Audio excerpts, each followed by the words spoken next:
सुखदेव आश्रमशाळेत स्वातंत्र्य दिन उत्साहात साजरा. विल्होळी येथील सुखदेव आश्रमशाळेत स्वातंत्र्य दिन उत्साहपूर्ण वातावरणात साजरा करण्यात आला.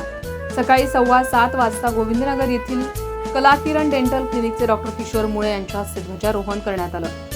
यावेळी डॉक्टर रेवती मुळे, प्राची देवरे, अदिती संगमनेरे, श्रुती भामरे, स्नेहल भिरुड, मनोज जाधव तसंच वरिष्ठ वन अधिकारी यांची प्रमुख उपस्थिती होती.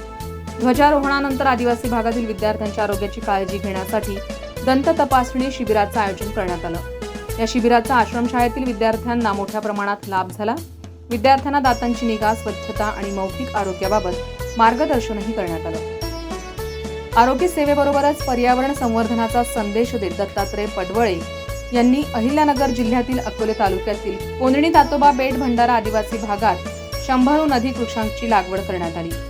या उपक्रमातून निरोगी जीवन आणि हिरवेगार पर्यावरण हा महत्त्वपूर्ण संदेश देण्यात आला. सामाजिक बांधिलकी, आरोग्य सेवा आणि पर्यावरण संवर्धन यांचा सुंदर संगम घडवून आणणारा हा उपक्रम विद्यार्थ्यांसाठी उपयुक्त ठरण्याबरोबरच समाजासाठी प्रेरणादायी ठरला. आयोजकांच्या या सामाजिक उपक्रमाचं सर्व स्तरातून कौतुक होत आहे. संविधान न्यूजसाठी रामदास शीद, त्र्यंबकेश्वर.